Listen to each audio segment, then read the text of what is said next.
Episode 90 Aku bisa melihat segalanya. Wanita pirang itu naik ke atas Xia Feng. Rona merah menjalar di pipinya. Bodoh, aku tak ingin memanfaatkan Mary hari ini. Dan aku di sini bukan atas nama pemerintah Prancis. Kau mengerti maksudku? Xia Feng menggeleng. Kau sungguh tak tahu malu? Tanya Xia Feng. Kau gay? Xia Feng membeku sesaat. Sedetik kemudian, ia tiba-tiba mencengkeram pinggang ramping si pirang dan, dengan kuat, mendorongnya ke bawah. Tak ada pria yang suka disebut gay. Bahkan yang betulan. Jacqueline Eva memanggilnya seperti itu pasti membuatnya marah. Ia ingin menunjukkan pria seperti apa dirinya. Apa maumu? Pertanyaan bodoh dan tak perlu ini keluar dari mulut si pirang kali ini, tetapi matanya dipenuhi hasrat dan kebutuhan. Kerak! Kerak keras. Kaos oblong Jacqueline Eva telah menjadi kemeja yang tak terkancing. Inilah tanggapan Xia Feng. Jika kau tidak memperlakukan kepala desa sebagai kader, dia akan mengambil tanah pribadi keluargamu. Kasar. Tinju wanita pirang itu mendarat di dada Xia Feng, tetapi tak berdaya, nyaris tak terasa geli. Desis. Penutup bola itu terbelah, memperlihatkan hamparan kulit putih salju yang luas.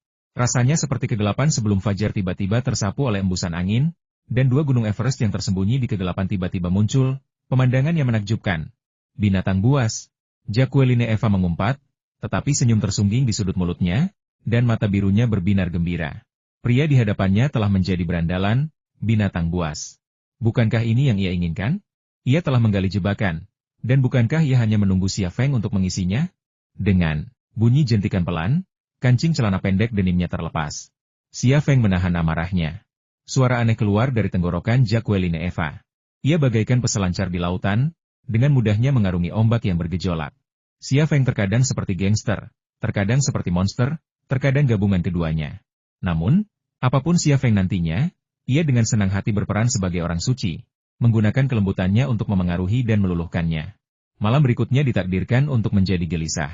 Cahaya fajar mengusir kegelapan, dan kota romantis itu perlahan terbangun dari kegelapannya.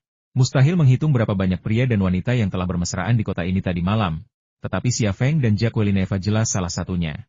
Hei, Xia, dasar pemalas, waktunya bangun dan sarapan. Di kamar Xia Feng, Jacqueline Eva menghampiri tempat tidur dan dengan lembut memanggil Xia Feng. Setelah kejadian semalam, ia mengubah panggilannya menjadi Tuan Xia, dan sekarang menjadi Xia. Panggilan ini terasa sangat intim. Xia Feng sebenarnya sudah bangun sejak lama, tetapi ia hanya pura-pura tidak mendengar. Yah, ini semua salahku. Kau pasti kelelahan. Kau harus istirahat, tapi kau tetap harus bangun. Kita masih harus menguji artileri individu Cerberus. Aku terlambat, dan orang-orang itu pasti akan memberiku pelajaran lagi. Xia Feng masih bergeming. Jacqueline Eva mengulurkan tangan dan mencubit hidung Xia Feng. Kau mau bangun? Xia Feng membuka mulutnya, tapi tetap tidak membuka matanya. Jacqueline Eva berpikir sejenak, dan tiba-tiba bagian paling menggairahkan dari tubuh bagian atasnya ada di wajahnya. Suara Xia Feng terdengar dari bawah. Kau mau mencekikku sampai mati? Jacqueline Eva akhirnya bangun. Ia tersenyum dan berkata, kalau kau mati seperti ini, kau mungkin akan jadi pria paling bahagia di dunia, kan? Xia Feng turun dari tempat tidur. Jacqueline Eva menatap Xia Feng dengan mata terbelalak. Luar biasa. Kau pria paling menakjubkan yang pernah kutemui. Tubuhmu bagaikan patung Venus. Aku belum pernah melihat tubuh sesempurna milikmu. Saat Xia Feng berpakaian, ia bertanya, berapa banyak tubuh sempurna yang pernah kau lihat? Jacqueline Eva menyadari ia telah membocorkan rahasia. Sedikit rasa malu terpancar di wajahnya. Ia berbalik dan berjalan menuju pintu. Ayo, aku akan menunggumu sarapan. Wanita barat lebih berpikiran terbuka. Itu rahasia umum. Berapa banyak pria yang pernah tidur dengannya? Xia Feng tidak terlalu peduli. Ia hanya bermain-main, hanya menggoda, bukan jatuh cinta. Ia menanyakan hal ini agar Xia Feng pergi. Xia Feng memperhatikannya berpakaian, dan ia merasa gelisah. Suasana sarapan terasa ceria sarapan Perancis, wanita Perancis, setiap detail memancarkan romansa. Aku menerima surat panggilan saat kau masih tidur. Jacqueline Eva angkat bicara ketika mereka hampir selesai makan.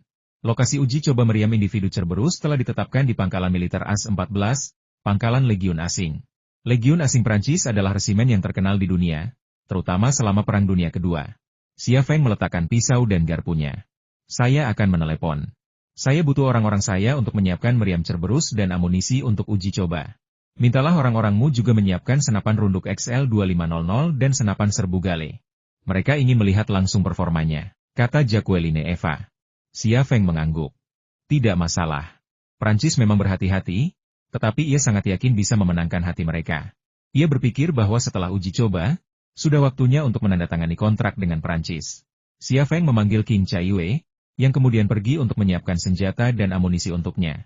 Setengah jam kemudian, Jacques Villeneuve dan Xia Feng meninggalkan Hotel Paris Etale dan, dikawal oleh barisan panjang SUV militer, melaju ke pangkalan militer AS-14 milik Legiun Asing Prancis. Pangkalan militer AS-14 milik Legiun Asing Prancis menampung satu resimen tentara. Tentara dari semua warna kulit terlihat di mana-mana, berasal dari seluruh penjuru dunia Eropa Timur, Afrika, Asia, dan bahkan Amerika. Fakta bahwa begitu banyak tentara non-Prancis yang mengabdikan diri untuk Prancis tidak diragukan lagi merupakan keajaiban di dunia militer. Pangkalan itu juga menampung banyak tank, kendaraan lapis baja, artileri, dan helikopter serang semuanya merupakan peralatan canggih. Tak lama setelah Xia Feng tiba, seorang perwira Prancis mengumpulkan para tentara dan memimpin kelompok yang berkumpul itu ke lapangan tembak. Seluruh proses hanya memakan waktu 3 hingga 5 menit sangat cepat. Xia Feng mengikuti Jacques Villeneuve ke lapangan tembak. Itu adalah lapangan tembak yang luas, dengan area latihan untuk berbagai senjata api dan artileri. Selain para prajurit dan perwira di pangkalan militer, Xia Feng juga melihat sekelompok orang berpakaian sipil, pria dan wanita, yang tak satu pun ia kenal. Namun, ia bisa menebak bahwa di antara mereka terdapat anggota Kementerian Persenjataan Prancis, bahkan mungkin tokoh-tokoh penting dalam pemerintahan Prancis. Prancis akan segera menerima dan memproduksi senapan runduk XL-2500 Thunder Horse Group, senapan serbu Windstorm, dan artileri individu Cerberus, dan mereka pasti akan datang untuk menyaksikan langsung hasil uji coba senjata-senjata ini. Setelah melirik sekilas, tatapan Xia Feng tertuju pada wajah seorang wanita. Wajah itu sangat khas, dengan mata safir khas wanita barat dan fitur-fitur halus khas wanita timur. Ia adalah campuran keturunan timur dan barat, 50% Asia dan 50% Eropa. Keturunan campuran ini juga membuatnya tampak mencolok, dengan tinggi hampir 180 cm. Wanita ras campuran itu juga mengalihkan pandangannya, dan ketika ia melihat Xia Feng, tatapannya terhenti. Hati Xia Feng sedikit tergerak, dan ia diam-diam bertanya-tanya, mungkinkah dia Bai Lier yang disebutkan Jacques Villeneuve? Wanita ras campuran itu melirik Xia Feng sejenak sebelum mengalihkan pandangannya. Ia tampak tidak tertarik pada penampilannya yang cerah dan tampan atau sosoknya yang bak putri duyung. Ini sungguh situasi yang langka. Sejak tubuhnya mulai berevolusi, sosok, penampilan, dan bahkan temperamennya telah menjadi sempurna. Kebanyakan wanita tidak dapat menahan ketertarikannya.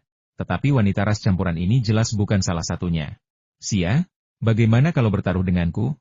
Jacques Villeneuve menyenggol Xia Feng dengan lengannya. Xia Feng meliriknya dengan rasa ingin tahu. Apa yang ingin kau pertaruhkan denganku? Bibir Jacques Villeneuve melengkung ke arah wanita ras campuran itu. Mintalah nomor teleponnya, aku yakin dia tidak akan memberikannya padamu. Ayo kita buat taruhan yang lebih besar. Bagaimana kalau 100 euro? Xia Feng menggelengkan kepalanya. Aku tidak bosan sepertimu.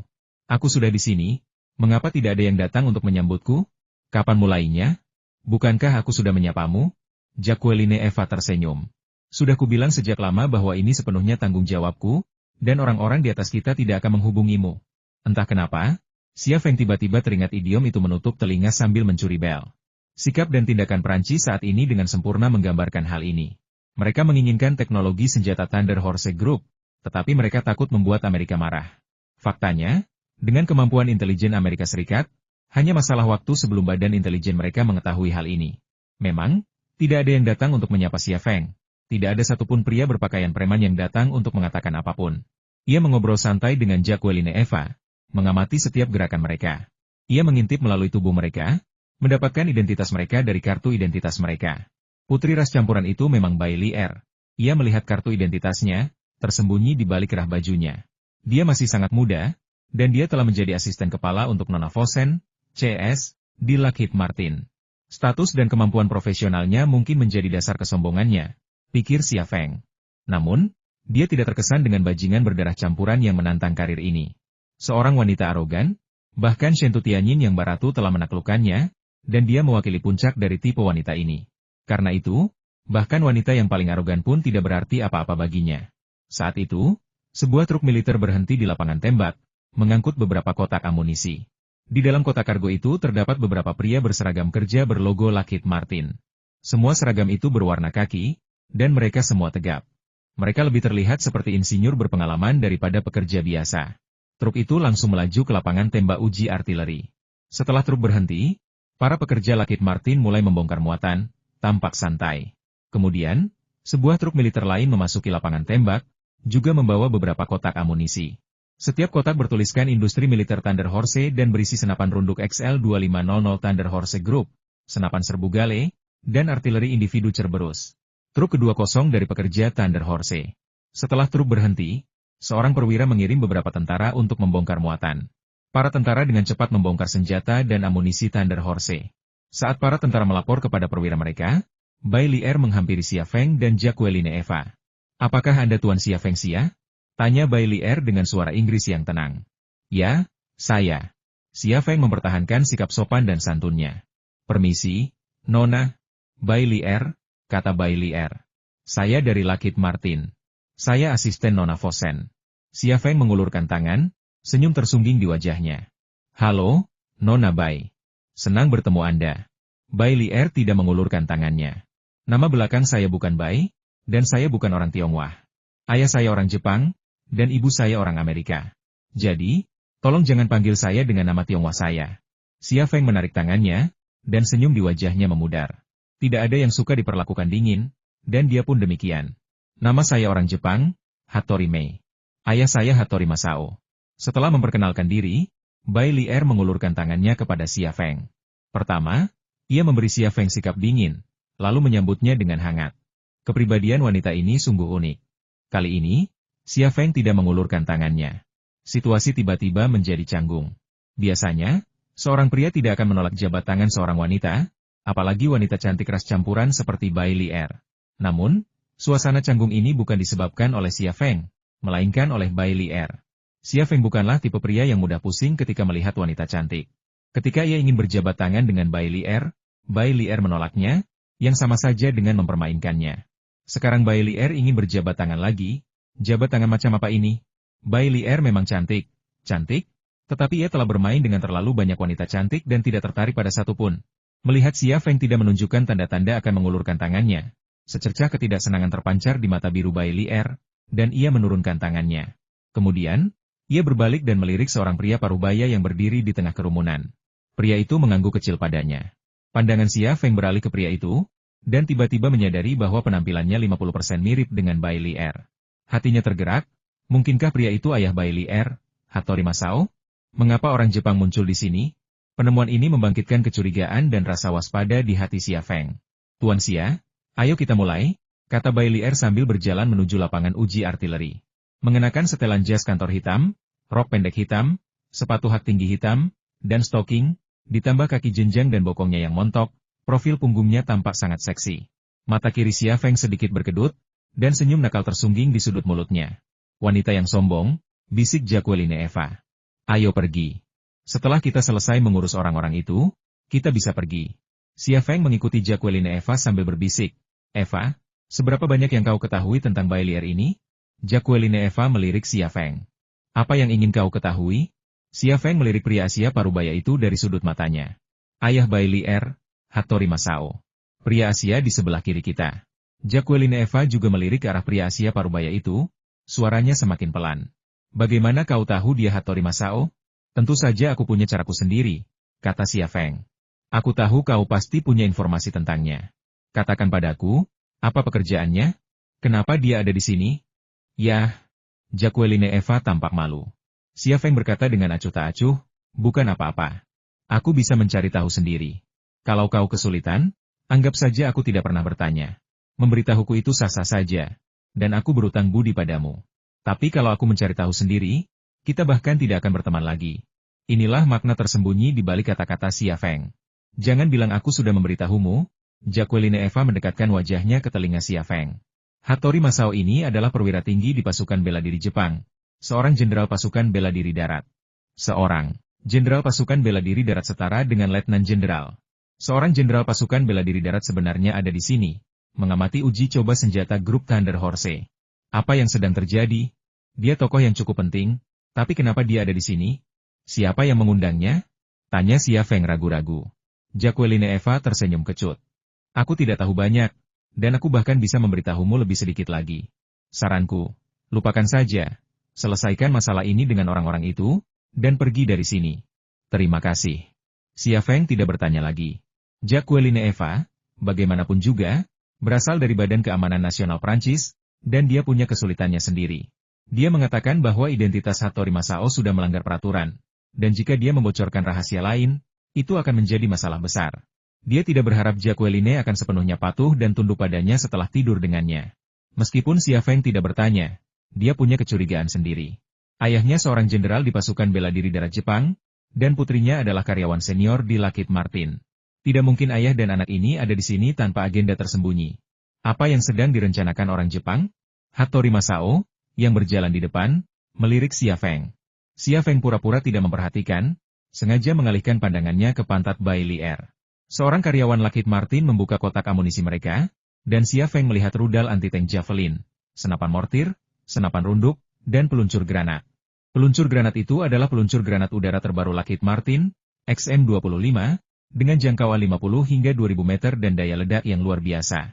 Tentara AS menyebutnya Punisher, dan sangat mematikan terhadap target yang bersembunyi di balik perlindungan, menjadikannya raja pertempuran perkotaan.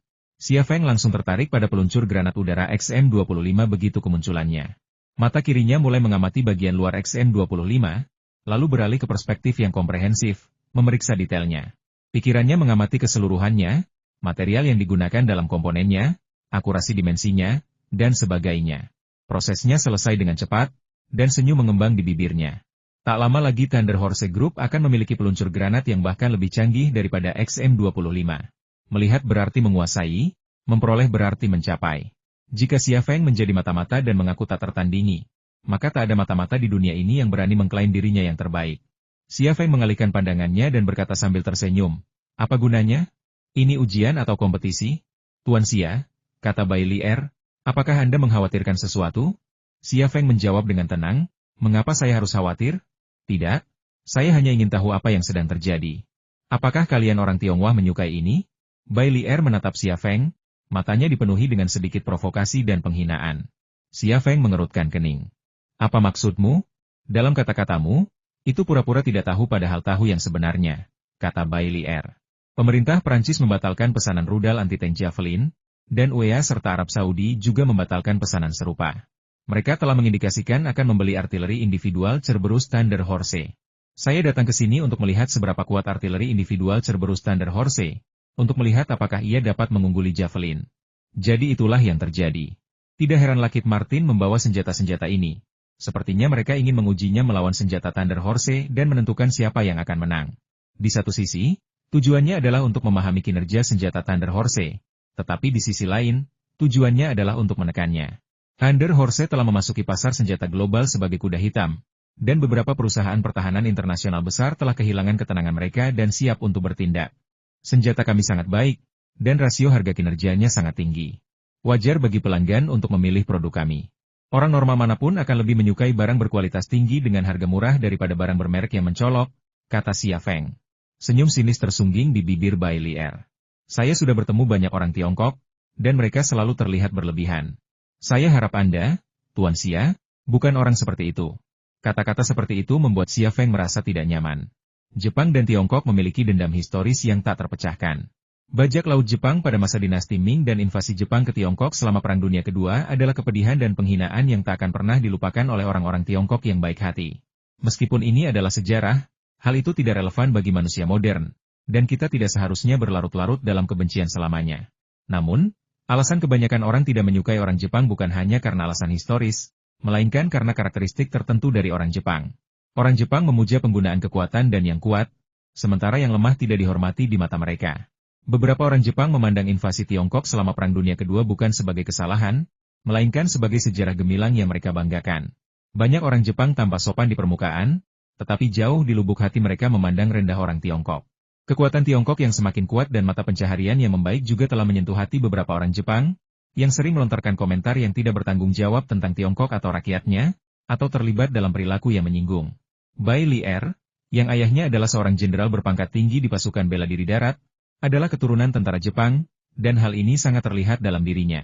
Bahkan sebelum tantangan resmi dimulai, perempuan Jepang Amerika, N, telah memulai percakapan verbal. Itu adalah percakapan verbal, dan Xia Feng tidak pernah malu melakukannya. Saya sudah bertemu banyak orang Jepang. Beberapa sangat ramah dan baik hati. Tapi beberapa merasa benar sendiri dan selalu merasa hebat. Padahal, itu hanyalah cerminan dari pikiran sempit dan rasa rendah diri mereka. Mereka tidak tahan melihat orang lain memiliki hal-hal yang lebih baik daripada mereka, atau hidup lebih baik daripada mereka. Nona Bai, benar kan? Saya harap Anda bukan orang Jepang seperti itu. Oh, ngomong-ngomong, Anda orang Jepang atau Amerika? Nama belakang saya bukan Bai. Oh begitu. Xia Feng bertanya dengan nada sarkastis. Anda orang Amerika atau Jepang? Apakah itu pertanyaan yang sulit dijawab? Tuan Xia, begitukah cara Anda memperlakukan wanita? Bai Lier memelototinya. Xia Feng berkata dengan tenang, sikap dan kesopanan saya juga bergantung pada orangnya. Jika Anda pikir saya tidak menghormati Anda, tidak apa-apa. Saya tidak peduli dengan perasaan Anda. Saya juga ingin mengingatkan Anda bahwa jika Anda ingin mendapatkan rasa hormat dari orang lain, Anda harus belajar menghormati mereka terlebih dahulu. Kau, kepala Bai Lier hampir berasap. Jacqueline Eva mendekatkan diri ke telinga Xia Feng dan berbisik, dia orang Amerika. Menurut hukum as, dia orang Amerika sejak lahir. Selain itu, karena hubungan darah ayahnya, dia orang Jepang. Xia Feng mengangguk, berpikir dalam hati, identitas wanita ini sungguh unik. Jabatannya sebagai asisten kepala CEO Lockheed Martin, Nona Fosen, mungkin karena status ayahnya, Hattori Masao. Dan Hattori Masao ada di sini, mungkin ingin melihat langsung performa senjataku sebelum mengambil keputusan. Seorang pria Prancis berpakaian sipil mengedipkan mata pada Jacqueline Eva.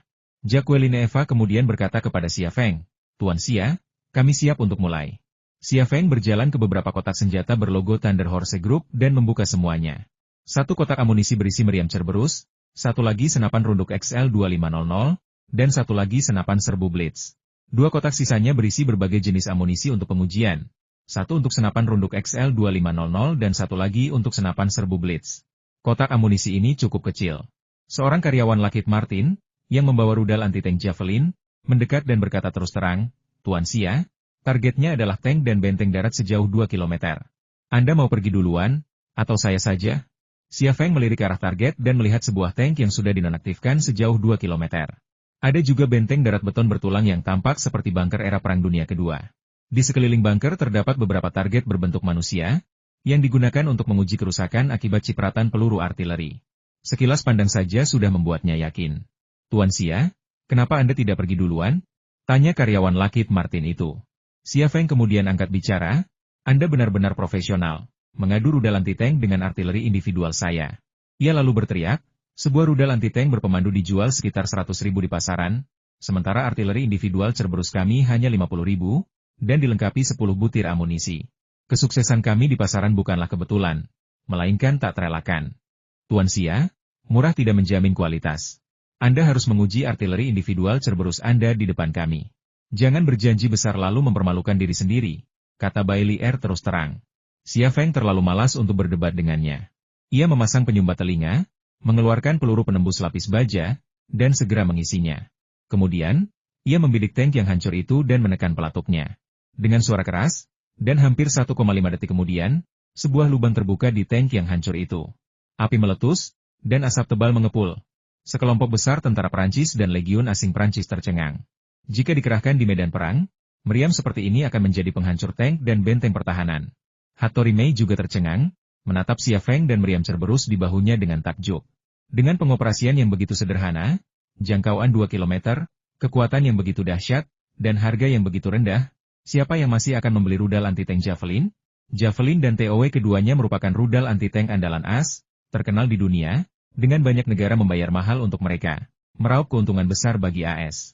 Tapi sekarang, kemunculan meriam Cerberus telah menjadi pengganggu, secara agresif merebut pasar yang seharusnya menjadi milik Javelin dan TOW.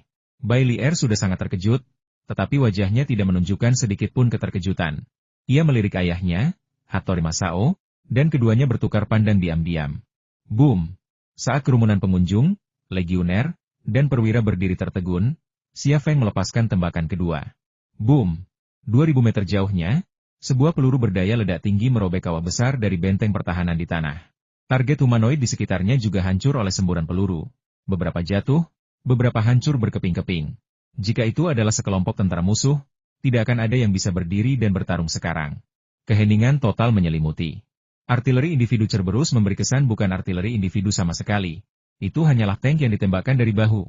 Tidak hanya tidak mengonsumsi bahan bakar, ia juga dapat menavigasi jalan dan gang, memanjat gedung, dan meliuk-liuk di antara rumputan, membuat musuh tak berdaya.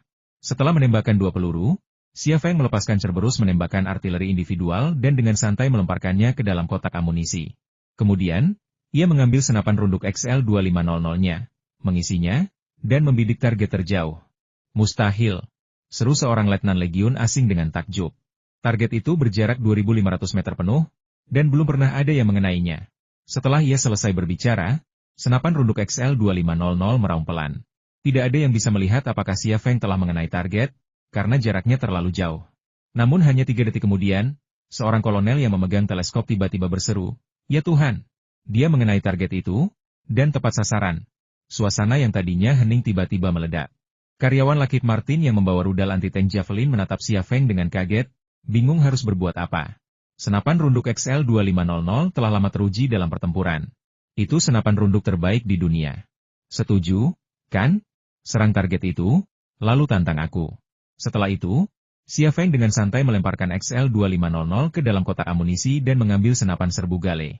Bukankah orang-orang Prancis ini ingin melihat performa senjata Thunder Horse Group? Biarkan mereka melihat. Bang, bang, bang, bang. Senapan serbu Swift meraung, sebuah peluru melesat keluar dari moncongnya, melesat menuju targetnya yang berjarak 1000 meter. Target yang menyedihkan itu hancur berkeping-keping dalam sekejap mata, meninggalkannya dalam keadaan berantakan yang menyedihkan. Namun, yang paling mencengangkan bukanlah jangkauan atau kekuatan senapan serbu Swift, melainkan getarannya yang tak terasa dan recoilnya yang hampir nol. Dengan jangkauan efektif 1000 meter, akurasi yang ekstrim, kekuatan yang mengerikan, dan recoil yang hampir nol, senapan serbu apa di dunia ini yang mungkin dapat menandingi senapan serbu Swift? Bahkan jika Lockheed Martin membawa semua senapan serbunya ke sini, tak satu pun yang dapat melampauinya. Senapan serbu Swift. Hal ini berlaku untuk senapan serbu Swift, dan terlebih lagi untuk senapan runduk. Meskipun Thunder Horse Group masih merupakan produsen senjata ringan kecil, tak tertandingi Lockheed Martin, mereka sudah menjadi pemimpin dunia di bidangnya. Setelah mengosongkan magasin, Xia Feng dengan santai melemparkan senapan serbu Swift ke dalam kotak amunisi. Ia bertepuk tangan, berbalik, dan berjalan pergi, sambil berkata, "Saya telah menunjukkan kemampuan senjata Thunder Horse Group. Saya yakin kalian semua sudah tahu, kan? Itu saja, selamat tinggal semuanya." Ia pergi begitu saja? Iya. Sama sekali tidak peduli dengan personel atau senjata Lockheed Martin. Kerumunan besar pengunjung, bersama dengan tentara dan perwira dari Legiun Asing Prancis, menyaksikan Xia Feng pergi dalam diam. Orang yang paling malu adalah Bai Lier. Ia datang ke sini atas nama Lockheed Martin untuk menguji kinerja senjata Thunder Horse Group dan memperkenalkan Prancis pada persenjataan Tiongkok yang lebih rendah kualitasnya. Namun, demonstrasi tunggal Xia Feng ini memikat seluruh kerumunan, memikat semua orang. Yang membuatnya semakin marah adalah Xia Feng bertepuk tangan dan pergi sebelum Lockheed Martin sempat menguji senjatanya. Sikap ini lebih dari sekadar penghinaan, melainkan sebuah kejahatan. Xia Feng bahkan tidak menoleh. "Tuan Xia, silakan tinggal," ujar Hattori Masao dalam bahasa Inggris, sambil berjalan ke arah Xia Feng. Xia Feng berhenti dan berkata, "Ada yang bisa saya bantu?" Hattori Masao berkata sambil tersenyum, "Tuan Xia, maaf mengganggu Anda sebentar. Mohon permisi sebentar. Saya sedang terburu-buru untuk kembali bekerja. Jika ada yang ingin Anda sampaikan, silakan bicara cepat." Gara-gara Bai Lier, Xia Feng jadi tidak terkesan dengan Hattori Masao. Seperti kata pepatah, seperti ayah, seperti anak perempuan. Bai Lier memang orang yang arogan, jadi bagaimana mungkin Hattori Masao bisa lebih baik? Terlebih lagi, Hattori Masao adalah seorang jenderal di pasukan bela diri darat Jepang. Identitas ini juga membuatnya jijik. "Tuan Xia, saya tidak akan menyita banyak waktu Anda. Apa yang ingin saya bicarakan dengan Anda juga akan bermanfaat bagi Anda." Hattori Masao tidak menyerah. Xia Feng ragu sejenak, "Baiklah kalau begitu. Silakan ikuti saya." Hattori Masao berjalan ke tempat yang sepi. Xia Feng mengikuti Hattori Masao, bertanya-tanya apa yang ingin dibicarakan Hattori Masao dengannya. Sebenarnya, ia bersedia memberi Hattori Masao waktu bukan karena manfaat, tetapi karena ia hanya ingin tahu mengapa Hattori Masao datang ke sini. Mengenai manfaatnya, meskipun Jepang memberinya manfaat besar, ia tidak akan berdagang apapun dengan Jepang. Merasa sudah cukup jauh, Hattori Masao berhenti, berbalik menghadap Xia Feng, dan tersenyum ramah, "Tuan Xia, Anda adalah jenius terhebat yang pernah saya lihat. Saya sangat menghormati Anda, mari kita berteman." Seorang anggota pasukan bela diri darat Jepang, seorang jenderal, berinisiatif untuk berteman, dan hampir tidak ada yang akan menolak hal seperti itu. Namun, Xia Feng tidak menunjukkan minat, dan sikapnya juga acuh tak acuh. "Apa kau memanggilku ke sini hanya untuk membicarakan ini? Lupakan soal berteman, bicarakan saja masalah ini." Wajah Hattori Masao tiba-tiba menunjukkan sedikit rasa malu. dan ia merasa sangat tidak nyaman, tetapi ia tidak menunjukkannya. Ia masih mempertahankan senyum ramah di wajahnya. Tuan Xia, apakah ini karena putriku? Dia memang kurang ajar. Aku minta maaf atas namanya. Dia tidak bersalah. Kau tidak perlu minta maaf padaku. Xia Feng tampak kehilangan kesabaran. Tuan Hattori, jika kau benar-benar baik-baik saja, aku permisi dulu. Hattori Masao terdiam sejenak, lalu berkata dengan serius, aku ingin membeli senjatamu.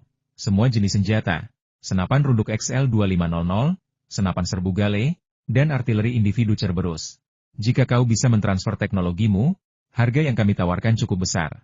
Xia Feng tertegun sejenak, lalu tak bisa menahan tawa. Tuan Hattori, kau ingin membeli senjata dari grup Thunder Horse kami? Benarkah? Hattori Masao tampak sangat serius. Tuan Xia, apa Anda pikir saya bercanda? Selama Anda mengangguk, kami bisa memberi Anda harga yang lebih tinggi dari harga pasar. Anda menjual senjata ke Prancis, UEA, dan Arab Saudi. Jadi mengapa tidak menjualnya kepada kami? Kami bersedia memberi Anda harga 20% lebih tinggi dari harga pasar. Anda seorang pengusaha, Anda harus mengejar keuntungan maksimal. Saya ingin menghasilkan uang. Mengejar keuntungan maksimal juga merupakan kodrat seorang pengusaha. Xia Feng mengganti topik pembicaraan, tapi apa? Saya ingin membeli teknologi elektronik Jepang. Sebutkan harganya, kata Xia Feng. Ini, Hattori Masao langsung mengerutkan kening. Amerika Serikat adalah negara dengan teknologi paling maju di dunia, tetapi kalah dari Jepang di bidang elektronik. Teknologi elektronik Jepang adalah yang terdepan di dunia, dan kamera SLR Jepang hampir memonopoli dunia. Ini contoh nyata. Faktanya, banyak komponen elektronik Tiongkok harus diimpor dari Jepang. Baik itu produksi industri maupun konstruksi pertahanan nasional, tampaknya sangat pasif. Xia Feng tersenyum. Kenapa? Tidak mau jual? Asal kamu mau jual, aku janji akan memberimu harga yang bagus. Raut wajah Hattori Masao tiba-tiba berubah muram. Tadinya ia mengira Xia Feng sedang mempertimbangkan untuk menerima lamarannya, tapi ia tidak menyangka Xia Feng akan berbelit-belit untuk membodohinya. Siapa dia? Kapan ia pernah diperlakukan seperti ini? Tidak mau? Kamu pasti tidak senang kalau aku mau membeli teknologi elektronik Jepang milikmu. Kamu memintaku membeli barang-barangku, haruskah aku setuju dengan harga semurah itu? Logika macam apa ini? Apakah ini logika Jepang? Tuan Xia, mata Hattori Masao dipenuhi amarah. Kalaupun kamu tidak menjualnya, kita bisa membelinya dari tempat lain. Kamu kan pemilik bisnis swasta, dan kamu tidak menghasilkan uang. Tidakkah menurutmu itu bodoh? Xia Feng mencibir. Kalau kau bisa membelinya dari tempat lain, itu hakmu, aku tak bisa mengendalikannya. Tapi, kalau kau mau membelinya dariku, lupakan saja. Aku, Xia Feng, tak butuh uang busuk itu. HMPH. Percakapan berakhir dengan tidak menyenangkan. Hattori Masao mendengus dingin dan berbalik. Xia Feng berkata, Tuan Hattori, izinkan aku memberimu sedikit nasihat. Tak ada kekaisaran di dunia ini yang abadi. Hattori Masao berbalik menatap Xia Feng. Apa maksudmu? Tanya Xia Feng acuh tak acuh. Aku tidak sedang membicarakan Jepang, karena Jepang memang bukan kekaisaran. Aku sedang membicarakan Amerika. Kekaisaran Persia kuno, Kekaisaran Romawi, Dinasti Tang, Yuan, dan Ming semuanya lenyap. Jadi, berhentilah menciptakan kebencian baru, atau suatu hari api itu akan membakarmu sampai mati. Hattori Masao berkata dingin. Kalau kau mengatakan itu di Jepang, aku akan memenjarakanmu. Xia Feng berkata, kalau kau di Tiongkok, aku tidak akan memenjarakanmu, aku akan menghajarmu. Kau, wajah Hattori Masao yang persegi memucat karena marah. Iya, seorang jenderal darat yang bermartabat, diceramahi seperti ini oleh seorang anak Tiongkok. Tapi ini Prancis. Mantan Presiden Sarkozy bisa saja bertukar hinaan dengan seorang nelayan di negeri ini. Apa yang bisa ia lakukan terhadap seorang anak Tiongkok yang berdebat dengannya di sini? Xia Feng berbalik dan pergi. Wus! Personel Lockheed Martin tetap menembakkan rudal anti-tank, dan rudal itu terlempar keluar dari peluncur, jejak tembakannya mengarah langsung ke sasaran tank yang lumpuh. Kelemahan terbesar Javelin, rudal anti-tank yang diluncurkan dari tabung, adalah ledakan ekornya yang menunjukkan posisi penembak, dan penembak harus menjaga kunci inframerah dan tetap diam. Rudal berpemandu kawat biasanya membutuhkan waktu hampir 10 detik dari peluncuran hingga mencapai sasaran. Dengan jangka waktu yang begitu lama, jika target terdeteksi dan tank menembak, tank tersebut akan hancur. Rudal anti-tank tersebut terbang selama beberapa detik sebelum menembus target tank. Ledakan dahsyat bergema, dan tank tersebut hancur, semburan api membumbung tinggi ke langit. Dari segi kekuatan, Javelin sedikit lebih kuat daripada Cerberus, tetapi waktu peluncuran, kecepatan tumbukan, dan tingkat kelangsungan hidup penembaknya jauh lebih rendah daripada Cerberus. Dengan misi tempur yang sama, yaitu menghancurkan tank, seorang prajurit pasti akan memilih Cerberus daripada Javelin. Seperti yang diduga, ketika rudal Lockheed Martin Javelin mengenai sasarannya, Prancis tidak bertepuk tangan atau bersorak, bahkan tidak sedikit pun terkejut. Banyak dari mereka meliriknya sekilas, tatapan mereka beralih ke artileri Cerberus yang ditinggalkan Xia Feng. Beberapa bahkan mengalihkan pandangan mereka ke Xia Feng sendiri. Dilihat dari reaksi orang-orang Prancis, mereka tidak terlalu tertarik pada rudal anti-tank Javelin milik Lockheed Martin, tetapi sangat tertarik pada artileri Cerberus milik Thunder Horse Group. Xia Feng mengamati semua ini, dan senyum tersungging di bibirnya. Orang-orang Prancis itu mungkin akan segera menyusun kontrak dan menandatanganinya denganku. Tepat ketika pikiran ini muncul, Jacqueline Eva bergegas menghampiri. Xia, apa kau benar-benar akan pergi? Tanya Jacqueline Eva. Xia Feng berkata, ya, aku tahu kemampuan senjata mereka, dan aku sama sekali tidak terkesan. Tidak ada gunanya aku tinggal, jadi aku ingin kembali. Ayo pergi bersama. Jacqueline Eva merendahkan suaranya. Mereka sudah menegosiasikan kesepakatannya. Ini kesepakatan. Mereka akan mengirimkan kontraknya melalui faks kepadaku dalam 1 jam. Lalu kau dan aku akan menandatanganinya.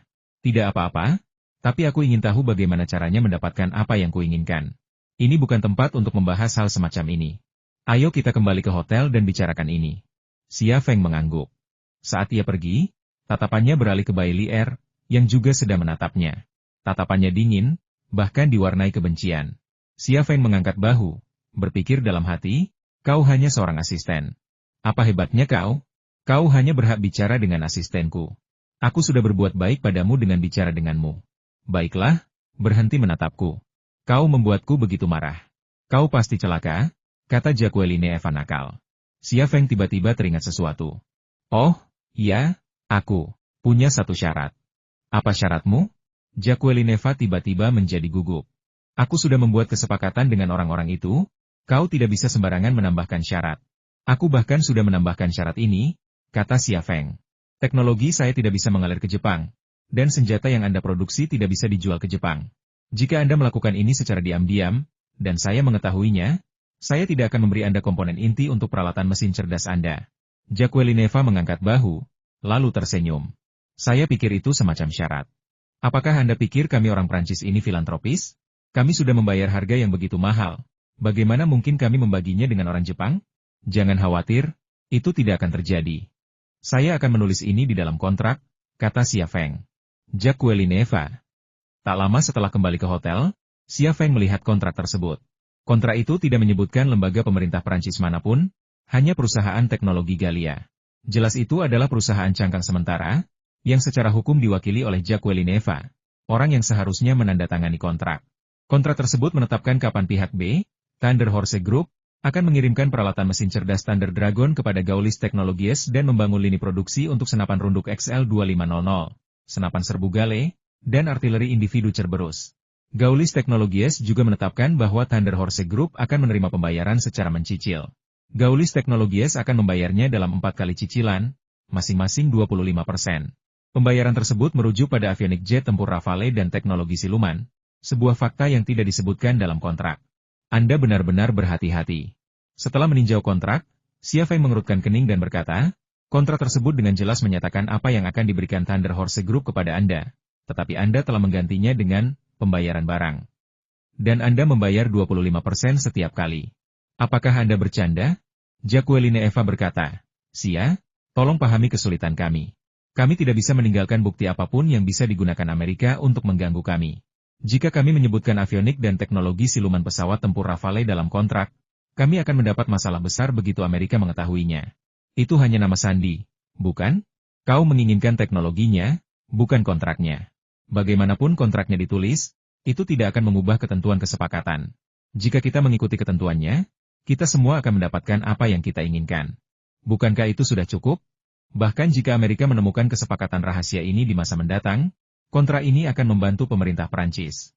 Ini akan membuktikan bahwa pemerintah Prancis tidak terlibat dalam transaksi tersebut, melainkan sebuah perusahaan bernama Gallic Technologies yang bertransaksi dengan Thunder Horse Group, membeli teknologi dan peralatannya.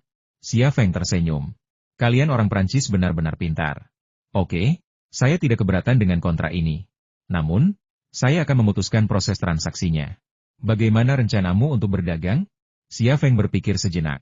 Saya akan memproduksi semua yang Anda butuhkan di dalam negeri, lalu mengirimkannya ke Prancis untuk dirakit. Yang pertama adalah lini produksi senapan runduk XL2500. Ketika peralatan dan teknisi saya meninggalkan wilayah kami, Anda harus menyediakan 25% teknologinya. Dalam transaksi keempat, saya akan menyediakan mesin cerdas Thunder Dragon, dan Anda akan menyediakan komponen terakhirnya. Baiklah. Wajah Jacqueline Eva menunjukkan rasa malu.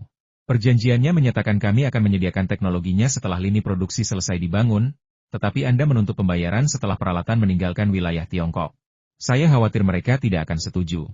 Xia Feng berkata, jika mereka tidak setuju, maka tidak ada ruang untuk negosiasi. Saya sudah membuat konsesi. Anda telah mengganti avionik dan teknologi siluman jet tempur Rafale dengan pembayaran dalam kontrak. Nanti, media barat pasti akan menuduh mata-mata kami mencuri teknologi Anda, dan kami tidak akan punya bukti apapun. Kami tidak bisa membiarkan Anda mengambil semua keuntungannya, bukan? Jacqueline Eva mengangkat bahu. Baiklah, aku akan segera menelepon mereka. Kurasa aku bisa meyakinkan mereka bahwa senjatamu sudah menaklukkan mereka. Xia Feng tersenyum. Kita bisa menandatangani kontraknya setelah kau bernegosiasi dengan mereka. Jacqueline Eva mengeluarkan ponselnya dan menelepon, tanpa menghindari Xia Feng. Saat Jacqueline Eva berbicara, pikiran Xia Feng kembali tertuju pada Hattori Masao dan Bai Lier. Ia tak bisa berhenti memikirkan mereka. Ia kemudian berdiri dan pergi ke kamar mandi, lalu menelepon Amanda. Amanda, bantu aku memeriksa alamat dua orang. Siapa? Terdengar suara Amanda. Xia Feng berkata, Bai Lier, asisten kepala CEO Lockheed Martin. Dia juga punya nama Jepang, Hattori Mei. Orang lainnya adalah Hattori Masao, seorang jenderal di pasukan bela diri darat dari pasukan bela diri Jepang. Hati-hati saat memeriksa orang ini, jangan sampai dia tahu. Oke. Aku akan meneleponmu kalau sudah selesai. Amanda menutup telepon. Terdengar langkah kaki di belakangnya. Xia Feng buru-buru menyimpan telepon satelitnya, membuka resleting tasnya, dan menuangkan air ke dalam toilet. Langkah kaki itu berhenti di pintu. Sedetik kemudian, Jacqueline Eva mendorongnya hingga terbuka. Ia menyembulkan kepalanya melalui celah pintu, tersenyum manis. Xia, aku sudah bicara dengan atasan, dan mereka bilang tidak ada masalah. Kita bisa menandatangani kontraknya. Xia Feng meliriknya, tampak sedikit tertekan. Aku sedang istirahat. Apa kau tidak melihatnya? Aku melihatnya, kata Jacqueline Eva serius. Kau melihatnya. Xia Feng? Ayo kita tanda tangani kalau sudah selesai, lalu rayakan. Jacqueline Eva terkikik lalu menarik kepalanya dari celah pintu. Pintu kamar mandi akhirnya tertutup. Xia Feng menghela napas lega. Air yang tadinya tertahan akhirnya mengalir bebas, mengalir ke toilet. Di tengah gemericik air, ia bergumam pada dirinya sendiri. Saudaraku, aku khawatir aku harus membuatmu bekerja keras lagi. Bagaimana makan malam romantis ala Prancis ini? Sesaat kemudian, Xia Feng keluar dari kamar mandi. Jacqueline Eva telah menyiapkan segalanya kontrak, pena, dirinya sendiri, dan sebotol Chateau Lafite yang sudah dibuka.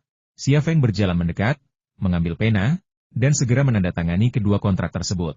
Setelah Jacqueline Eva selesai menandatangani, ia tiba-tiba mengangkat pinggangnya dan berjalan ke tempat tidur. Aku punya pacar, tiba-tiba Jacqueline Eva berseru. Matanya penuh godaan. Kalau begitu aku akan selingkuh, kata Xia Feng. Jacqueline Eva. Xia Feng mengulurkan tangannya ke depan dan dengan kasar melemparkan wanita Prancis itu ke tempat tidur.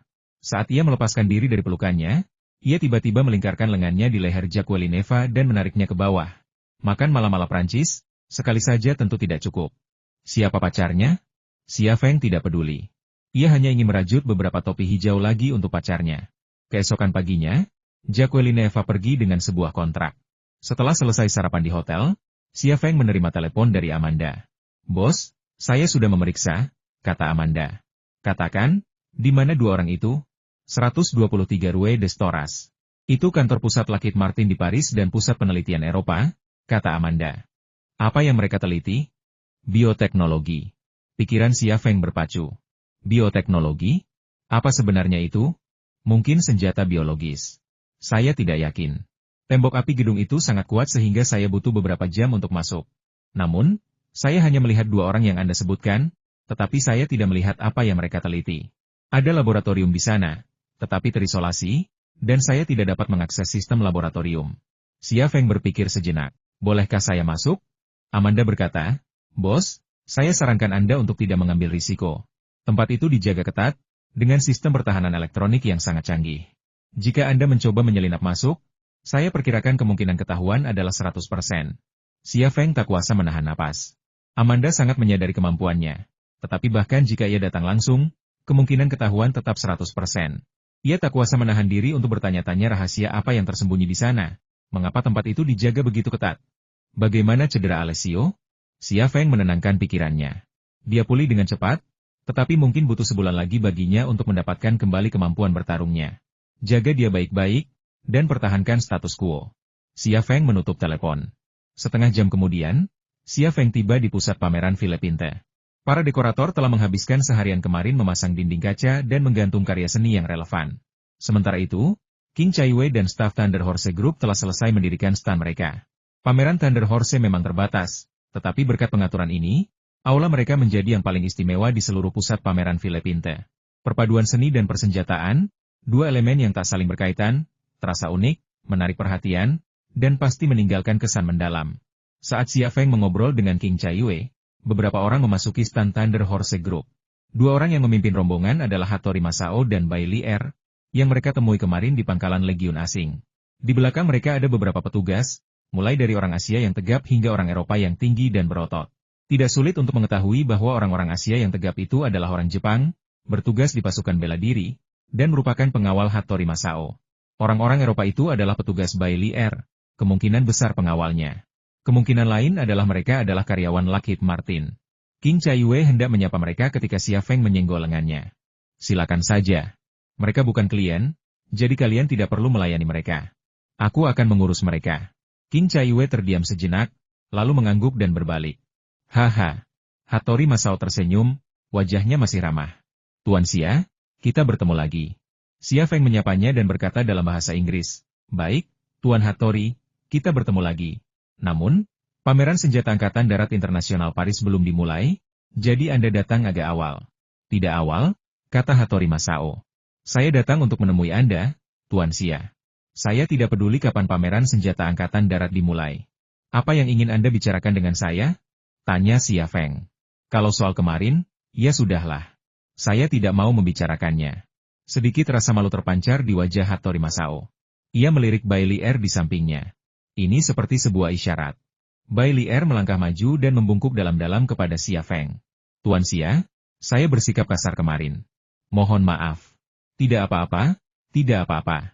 Tidak perlu minta maaf. Saya tidak bermaksud bersikap kasar kepada Anda. Sambil berbicara, Xia Feng mengulurkan tangan untuk membantu Bai Lier. Begitu ia mengangkatnya, jari-jarinya dengan cepat dan cekatan memasukkan sesuatu ke dalam saku jas Bai Lier. Bai Lier dan Xia Feng saling berhadapan, dan orang-orang di belakangnya sama sekali tidak dapat melihat gerakan Xia Feng. Bahkan, jika Bai Lier tidak menghalangi pandangan mereka, mereka tidak akan dapat melihatnya. Kecepatan tangan Xia Feng sangat cepat, dan keahliannya dalam membuat sesuatu tanpa bahan apapun beberapa kali lebih baik daripada Qin Xiang. Bagaimana mungkin orang non-profesional dapat menemukan gerakan kecilnya? Tuan Xia, Anda seorang pria sejati. Bai Lier tersenyum. Xia Feng juga tersenyum, jangan bertele-tele. Katakan saja apa yang ingin Anda lakukan. Bai Lier berkata, ini bukan tempat yang tepat untuk bicara, Tuan Xia. Bisakah kita bicara di tempat lain? Lockheed Martin juga berpartisipasi dalam pameran. Pusat pameran Philippinte telah memberi kita kantor di sana. Tempatnya tenang. Kita bisa bicara di sana. Xia Feng menggelengkan kepalanya. Saya sedang sibuk. Maaf, saya tidak akan pergi. Bai Lier berkata, Tuan Xia, saya bisa pastikan, Anda tidak akan kecewa. Xia Feng berpikir dalam hati, wanita ini dan ayahnya sama-sama orang Jepang. Ayahnya adalah seorang jenderal di pasukan bela diri darat. Statusnya sangat istimewa. Jika saya menghubunginya, saya mungkin akan mendapat masalah. Tapi kata-katanya penuh makna. Apa yang dia maksud? Rasa ingin tahu manusia memang aneh. Tuan Xia, silakan ikut saya. Bai Lier tampak sangat sopan hari ini. Xia Feng ragu-ragu. Baiklah, saya akan pergi bersama Anda. Tapi waktu saya terbatas, jadi saya tidak akan lama di sana. Tidak masalah, itu tidak akan menyita banyak waktu Anda. Bai Lier tersenyum dan berbalik untuk memimpin jalan. Tatapan Xia Feng beralih ke saku jas Bai Lier. Alat penyadap yang ia pasang di sana sudah mulai bekerja. Alat penyadap itu milik tim Zodiac. Begitu alat penyadap itu beroperasi, Amanda akan menerima sinyalnya. Setelah Amanda memprosesnya, ia memasang penerima khusus, dan ia pun dapat menguping percakapan Bai Lier. Namun, sekarang bukan saatnya untuk menggunakan penerima itu. Xia Feng mengikuti Bai Lier ke area pameran lain. di mana semua peserta pameran adalah raksasa senjata Amerika. Lockheed Martin, General Dynamics, Boeing, Raytheon, dan Northrop Grumman termasuk di antara 5 raksasa senjata teratas. Bahkan Barrett tidak dapat bertahan di area pameran ini dan harus minggir. Raksasa senjata terkemuka Amerika itu menempati hampir sepertiga ruang pameran, dan pajangannya dipenuhi dengan semua jenis senjata ringan, termasuk senapan serbu, senapan runduk, pistol, senapan mesin ringan, peluncur granat, senapan mesin, dan banyak lagi. Terdapat pula jajaran peralatan yang memusingkan, termasuk helikopter serang Apache, helikopter angkut besar, kendaraan tempur lapis baja, kendaraan pembersih ranjau, kendaraan rekayasa, dan sistem rudal pertahanan udara. Jumlahnya sungguh tak terhitung. Ini hanyalah persenjataan militer Lockheed Martin, belum termasuk persenjataan udara dan lautnya. Lockheed Martin adalah produsen jet tempur F-22 dan F-35, 2 pesawat tempur tercanggih di dunia. Melihat pemandangan ini, Xia Feng tercengang. Ia memiliki ambisi yang tinggi mengembangkan Thunder Horse Group menjadi perusahaan senjata terkuat di dunia. Namun, setelah melihat keragaman dan kecanggihan teknologi persenjataan yang dipamerkan di stand Lockheed Martin, Xia Feng menyadari bahwa mencapai impian ini sangatlah sulit, dan ia masih memiliki jalan yang sangat panjang. Hal ini bukan dimaksudkan untuk meninggikan ambisi orang lain atau mengecilkan ambisinya sendiri, melainkan kebenaran. Membandingkan Thunder Horse Group saat ini dengan Lockheed Martin, Thunder Horse Group bagaikan seekor anjing, sementara Lockheed Martin bagaikan seekor singa. Xia Feng tak kuasa menahan diri untuk mengingat kejadian kemarin di pangkalan Legiun Asing Prancis, tempat ia memberhentikan Lockheed Martin. Memikirkannya kembali, wajahnya memerah. Melewati area pameran Lockheed Martin, Bai Lier mengantar Xia Feng ke area kantor. Ia berhenti di depan pintu sebuah kantor dan berkata, "Ini dia. Kami sudah sampai. Tuan Xia, silakan masuk." Ia mengulurkan tangan dan membuka pintu. Xia Feng sudah mengamati kantor itu sebelumnya. Itu hanyalah kantor biasa. Xia Feng masuk. Hattori Masao juga masuk, menutup pintu di belakangnya. Semua petugas tetap di luar. Xia Feng tidak bermaksud bersikap sopan kepada kedua pria Jepang itu. Ia duduk santai di sofa. "Katakan padaku, apa yang ingin kau bicarakan denganku?" Hattori Masao duduk di seberang Xia Feng, tetapi tetap diam. Ia menatap Xia Feng, diam, seolah mencoba memikirkan bagaimana memulainya. Bai Lier juga tidak mengatakan apa-apa. Ia pergi ke lemari anggur dan mengambil sebotol anggur merah dari kilang anggur Prancis dan 3 gelas anggur. Ia meletakkan 3 gelas anggur di meja kopi di antara sofa dan menuangkannya. Ia bahkan tidak melirik Xia Feng selama proses ini. "Berhenti menuangkan," kata Xia Feng. "Aku sedang bekerja sekarang. Aku tidak minum." "Tuan Xia, apa kau takut aku akan membiusmu?" Bai Lier akhirnya menatap Xia Feng. Nadanya sopan, tetapi ada sedikit rasa jijik di matanya. Xia Feng berkata dengan tenang, "Kau benar sekali. Aku tidak percaya padamu." Bai Lier tiba-tiba mengambil gelas anggur dan meneguknya dalam sekali teguk. Ia kemudian menghabiskan gelas kedua dan ketiganya.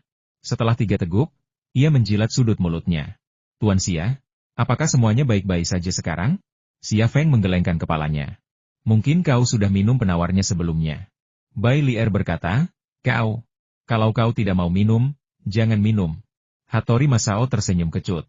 "Tuan Xia, saya tahu Anda punya prasangka terhadap kami orang Jepang. Saya tahu itu karena alasan sejarah, tapi saya harap kita bisa melupakan masa lalu dan fokus pada masa depan." "Bagus sekali." Xia Feng tersenyum. "Tapi saya tidak setuju dengan Anda. Saya tidak punya prasangka apapun terhadap kebanyakan orang Jepang. Petani yang menggarap lahan, pandai besi yang membuat kerajinan, kartunis yang melukis, bahkan perempuan yang menjual tubuh mereka untuk membuat film, saya sama sekali tidak punya prasangka terhadap orang Jepang ini. Industri animasi dan industri film laga romantis telah lama menjadi ciri khas Jepang. Di Tiongkok, setiap kali Jepang disebut, hal pertama yang terlintas dalam pikiran adalah manga dan film laga romantis." Hattori Masao dan Bai Lier bertukar pandang. Ayah dan anak itu bukanlah orang yang lambat berpikir. Baik ayah maupun anak itu bisa merasakan makna tersembunyi dalam kata-kata Xia Feng. Ia lebih suka berurusan dengan manga dan roman Jepang daripada bisnis. "Tuan Xia, baiklah. Saya rasa 1 atau 2 pertemuan tidak akan mengubah kesan Anda terhadap saya. Saya tidak ingin membuang waktu Anda, jadi saya akan jujur," kata Hattori Masao. "Kemarin Anda mengatakan bahwa jika kami di Jepang menginginkan teknologi Anda, kami akan membutuhkan barang elektronik sebagai gantinya. Tadi malam saya menelepon ke rumah dan meminta pendapat orang yang bersangkutan. Mereka bilang akan mempertimbangkannya. Bolehkah saya bertanya, Tuan Xia, barang elektronik spesifik apa yang Anda cari?" Xia Feng tercengang. Permintaan barang elektronik Jepang kemarin hanyalah alasan untuk membuat orang Jepang pergi. Ia bahkan tidak mempertimbangkan untuk meminta barang elektronik, tetapi ia tidak menyangka bahwa hanya dalam semalam, Hattori Masao telah mendapatkan persetujuan dari Departemen Pemerintah Jepang terkait untuk secara resmi menghubunginya terkait kesepakatan tersebut. Tuan Xia, jangan sungkan. Katakan saja apa yang Anda inginkan. Bai Lier berkata, teknologi elektronik Jepang kami sangat maju, terutama teknologi mikroelektronika. Di bidang ini, kami bahkan telah melampaui Amerika Serikat. Melampaui Amerika Serikat? Itu di tahun 1980-an, kata Xia Feng.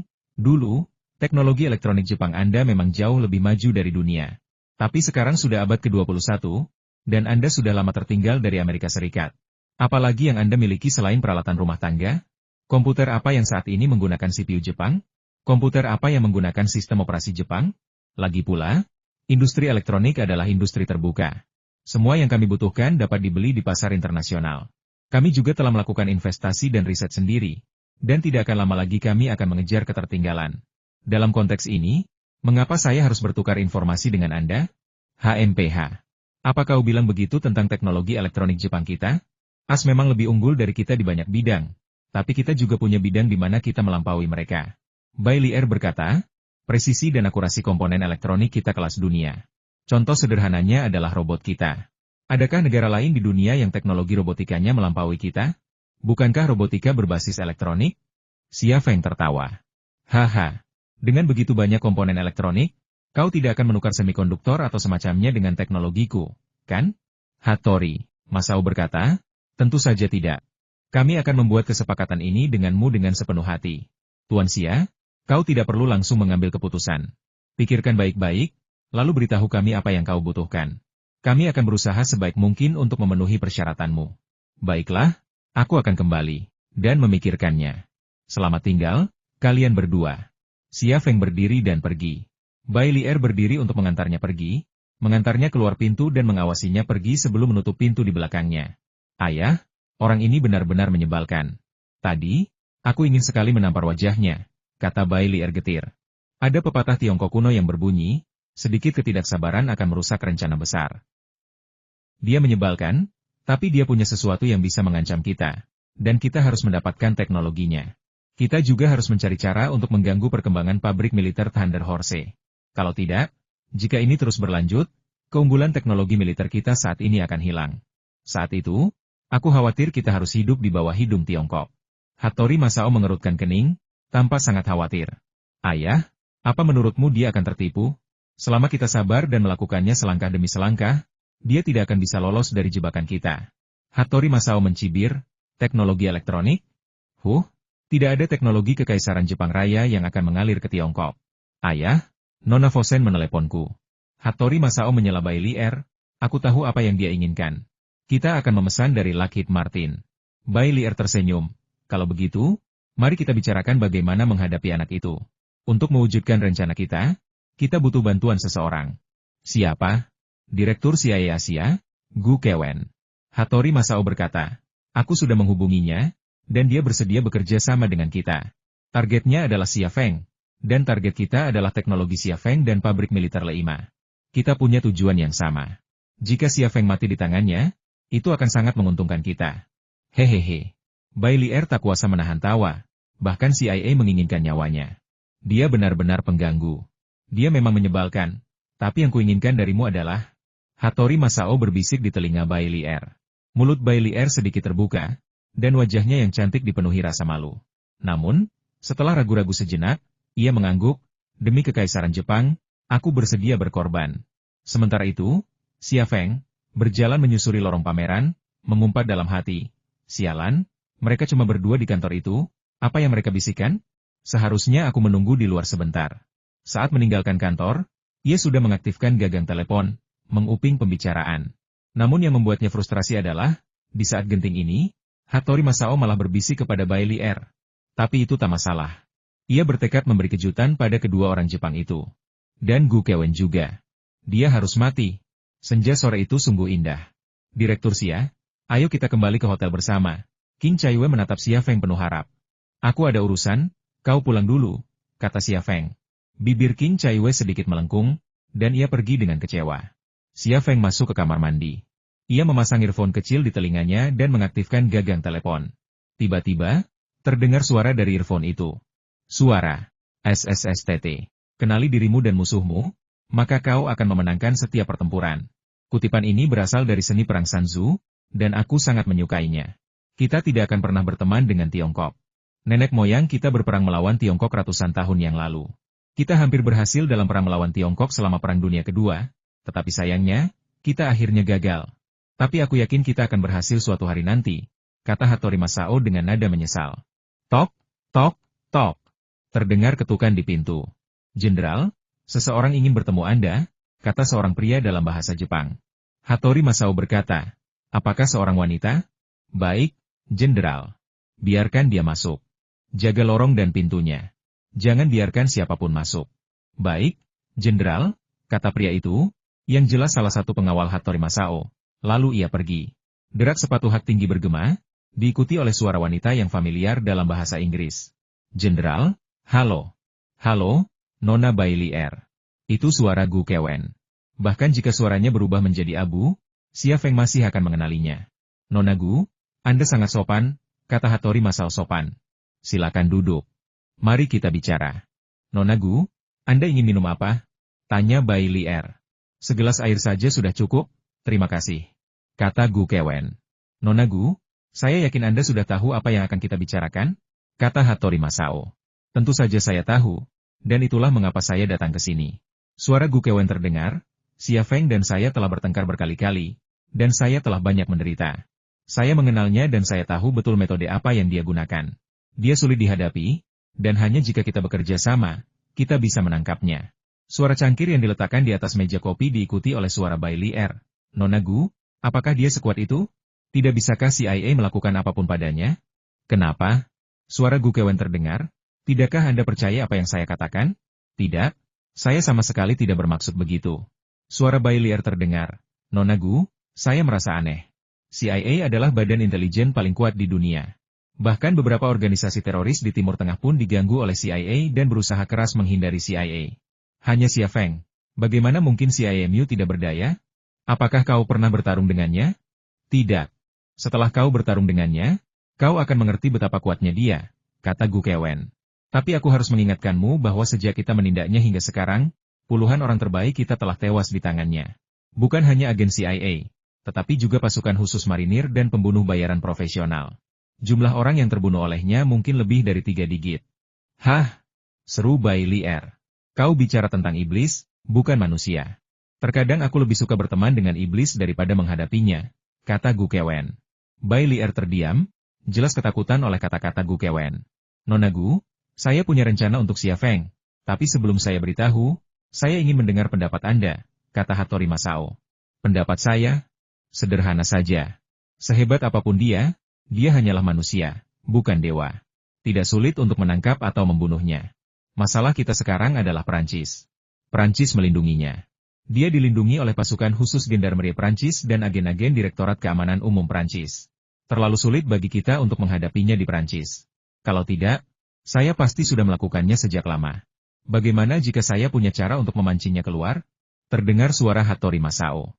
Kau punya cara? Itu mudah. Jika kau punya cara untuk memancingnya keluar, aku punya peluang 90% untuk menangkapnya dan peluang 100% untuk membunuhnya. Hasil apapun yang kau inginkan, terserah. Terdengar suara Gu Kewen. Bagus sekali. Terdengar suara Hattori Masao, aku tahu kelemahannya, dan aku punya cara untuk memancingnya keluar. Jenderal, maksudmu seorang wanita? Suara Gu Kewen. Bukan hanya wanita. Suara Hattori Masao. Dia orang yang serakah, dan keserakahannya didasarkan pada ambisinya. Dia ingin merevitalisasi industri militer Tiongkok dengan usahanya sendiri. Dia membutuhkan teknologi canggih, dan kebetulan aku memiliki apa yang dia inginkan. Aku menggunakan teknologi yang dia inginkan sebagai umpan, dan dia akan menjadi ikan lapar, yang ingin menerkamnya. Kalau begitu rencana kita setengah berhasil. Gu Kewen tersenyum. Ayah, anak itu sepertinya tidak tertarik dengan teknologi elektronik kita. Aku khawatir dia tidak akan memakan umpannya. Suara Bailey R. Jika kau ingin ikan memakan umpannya, kau harus memasang umpan yang cukup banyak. Dia tidak tertarik dengan teknologi elektronik kita, jadi aku akan menggunakan apa yang dia minati. Teknologi apa yang ingin kau gunakan? Suara Bailey R. Aku belum yakin, tapi aku akan memikirkannya. Suara Hattori Masao. Jenderal, kalau begitu, kami, CIA, akan bertanggung jawab atas operasinya. Semoga kerja sama kita sukses. Terdengar suara Gu Kewen. Nona Gu, masih terlalu dini untuk merayakannya sekarang. Suara Hattori Masao terdengar, kita harus bicarakan apa yang harus dilakukan setelah kita menangkap Xia Feng. Aku tahu kau menginginkannya, tapi yang kuinginkan adalah teknologinya. Mesin cerdas Thunder Dragon, senapan runduk XL2500, senapan serbu Gale, dan artileri individu Hellhound. Lagi pula, sebaiknya Thunder Horse Group berhenti merancang dan memproduksi senjata. Hehehe. Gu Kewen tertawa. Jenderal, tidak ada masalah sama sekali dengan apa yang kau inginkan. Aku bisa meyakinkanmu bahwa kau akan mendapatkan semua teknologinya. Kenapa kau begitu yakin? Kami di CIA punya teknologi untuk menggali isi otaknya. Itu tidak realistis. Setahu saya, mesin cerdas Thunder Dragon terbaru berbobot 1000 ton. Itu adalah mesin cerdas tercanggih dan paling kompleks di dunia. Bagaimana otak seseorang bisa mengingat semua desain dan struktur di otaknya? Selama kita menangkapnya, kita akan punya cara untuk mendapatkan teknologinya. Bahkan jika teknologi CIA tidak bisa mencapainya, kita punya cara untuk mencapainya. Cara apa? Kakak dan ayahnya. Selama kita menangkap Xia Feng, kakak dan ayahnya akan kehilangan perlindungan. Selama kita menangkap salah satu dari mereka berdua, apakah kita masih khawatir Xia Feng tidak mau bekerja sama? Terdengar suara Gu Kewen. Hattori Masao juga tertawa. Sungguh tragis Xia Feng punya saingan sepertimu. Setelah jeda, ia menambahkan, satu pertanyaan terakhir. Apakah kau punya cara untuk menghentikan Thunder Horse Group merancang dan memproduksi senjata? Itu bahkan lebih mudah. Aku tahu betul situasi mereka. Shenzhou Industrial Group dan Hanwei Ponri selalu berharap Thunder Horse hancur. Jika Xia Feng jatuh ke tangan kita, dia akan kehilangan kendali atas Thunder Horse. Dengan metode yang digunakan Shenzhou Industrial Group dan Hanwei Ponri, Thunder Horse akan segera menjadi anak perusahaan mereka. Kita tidak perlu melakukan apapun. Seseorang tentu akan memaksa Thunder Horse untuk beralih memproduksi kaos kaki dan kemeja. Hahaha. Hattori Masao tertawa terbahak-bahak. Sepertinya kita memang harus merayakannya lebih awal. Obrolan ringan yang tidak penting pun terjadi. Beberapa menit kemudian, Gu Kewen berpamitan dan pergi. Saat pergi, ia mengatur informasi kontak dengan Hattori Masao dan Bai Lier, serta mengatur waktu dan tempat untuk pertemuan mereka berikutnya. Kemudian, Gu Kewen pergi. Suara Hattori Masao dan Bai Lier yang sedang berbicara terdengar melalui earphone mikro, tetapi itu hanya obrolan iseng, tidak terlalu penting. Operasi penyadapan tidak lagi diperlukan saat ini, jadi Xia Feng berbalik dan meninggalkan kamar mandi.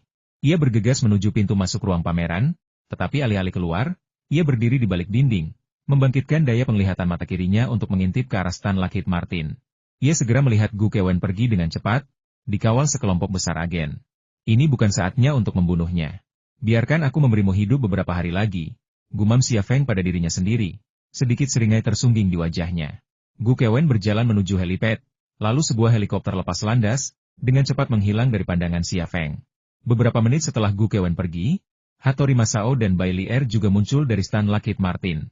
Ayah dan anak perempuan itu menuju ke tempat parkir, ditemani segerombolan penjaga dan pengawal. Xia Feng segera keluar dari ruang pameran dan menyusul Hattori Masao dan Bai Lier saat mereka memasuki tempat parkir. Hei, Tuan Hattori, Nona Bai Lier, silakan tinggal, kata Xia Feng, menghampiri mereka dengan langkah cepat. Para pengawal Hattori Masao mencoba menghentikan Xia Feng, tetapi ia menghentikan mereka. Tuan Xia, kenapa Anda masih di sini? Tanya Hattori Masao ragu-ragu. Pameran senjata akan segera dimulai, dan masih banyak yang harus dilakukan. Saya baru saja selesai, dan saya kelelahan. Xia Feng berjalan ke sisi Bai Lier. Anda sudah bekerja keras, kata Bai Lier acuh tak acuh. Mungkin karena kata-kata Gu Kewen, secercah rasa takut terpancar di matanya ketika ia kembali menatap Xia Feng. Tuan Hattori, saya sudah memikirkannya. Saya bersedia membuat kesepakatan ini dengan Anda, tetapi Anda harus menawarkan sesuatu yang pantas, kata Xia Feng. Hah? Bagus sekali. Hattori Masao bersorak. Tuan Xia, jangan khawatir, saya tidak akan membiarkan Anda lolos begitu saja. Katakan, apa yang Anda inginkan?